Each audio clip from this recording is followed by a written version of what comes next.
Algumas dúvidas que as mães trazem aqui no consultório são recorrentes.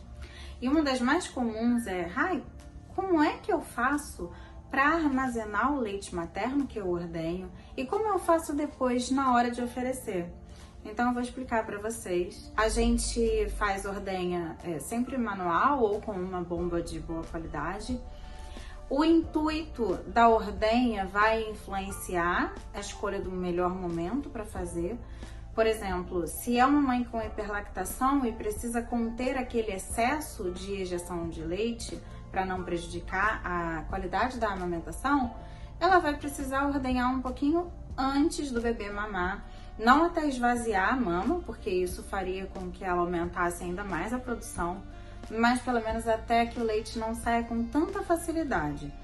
E aí esse leite ela vai armazenar, ela pode ofertar para o bebê em algum momento que não esteja disponível, guardar para quando for voltar ao trabalho. Se o intuito da mãe é favorecer um aumento na produção de leite, se ela teve alguma questão, alguma complicação que prejudicou essa produção de leite, ou se é um bebê que tem algum tipo de disfunção, algum tipo de dificuldade na hora de fazer a extração do leite, essa mãe vai ordenhar o leite depois do bebê mamar, porque ele pega o peito mais cheio, com mais facilidade de realizar essa extração, e aí depois a mãe realiza a ordenha.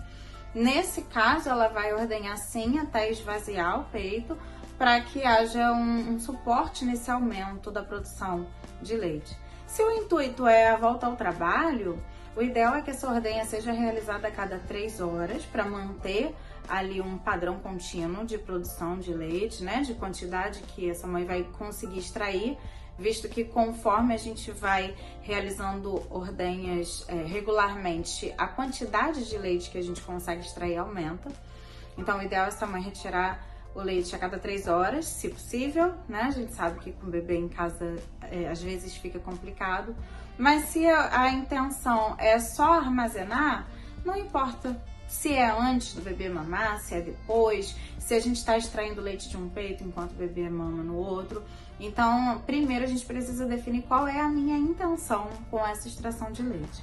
Depois, o segundo ponto é armazenar o leite sempre num pote de vidro com tampa plástica. Esse vidro precisa ser esterilizado. O leite, ele é muito fácil de contaminar, ele é muito fácil de estragar. Então, o vidro tem que estar esterilizado para manter um armazenamento adequado. E por que tem que ser um pote de vidro com tampa plástica? Se a tampa for metálica, ela pode causar oxidação e isso vai alterar a estrutura molecular do leite. E se for um vidro de plástico, uma embalagem de plástico, a gordura do leite pode se perder presa nas paredes do frasco. Então, o ideal é um pote de vidro com tampa plástica. E aí a gente vai considerar, para o prazo de validade desse leite, sempre a primeira porção que foi colocada nesse vidro. Então, se eu vou guardar meu leite ao longo de um dia inteiro, o prazo de validade do leite na geladeira, quando não é para doação, quando é para consumo próprio dos nossos filhos, o prazo de validade é de 24 horas dentro da geladeira. Então, se eu ordenhei e coloquei a primeira porção às 9 da manhã, então o prazo de validade é 9 da manhã do dia seguinte. Esse leite pode ser coletado e colocado no mesmo vidro ao longo de um dia inteiro para o meu bebê consumir esse leite naquele dia. O padrão para doação sempre tem intervalos menores, tá? Eu tô falando aqui de armazenamento para consumo próprio. E o ideal é que esse frasco só contenha leite ordenhado num mesmo dia, por conta do prazo de validade, quando a gente vai armazenar congelado. Lembrando que eu posso completar o mesmo frasco com várias extrações diferentes, mas eu não posso colocar o leite quente em cima do leite que já estava congelado, porque isso vai favorecer com que esse leite estrague. Então, preciso fazer esse leite refrigerar para depois ir completando a porção. E aí, uma dica importante é a gente não armazenar grandes volumes, porque na hora de descongelar esse leite para oferecer para o bebê, ele vai estar chorando e o leite materno ele precisa ser completamente dissolvido para que a gente aproveite todas as propriedades.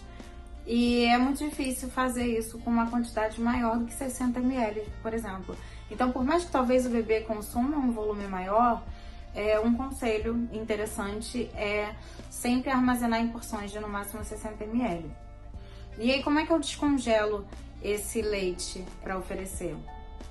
A gente ferve a água, a gente descongela em banho-maria, porém, primeiro a gente ferve a água numa panela. Depois que essa água ferveu, a gente desliga o fogo e aí a gente põe o vidro dentro da água e vai mexendo para homogeneizar. Então, ele vai descongelando e vai homogeneizando. E aí a gente precisa perceber se misturou completamente, se a gordura das paredes do vidro se misturou completamente com aquele líquido. E aí então esse leite vai ser oferecido morno pro bebê.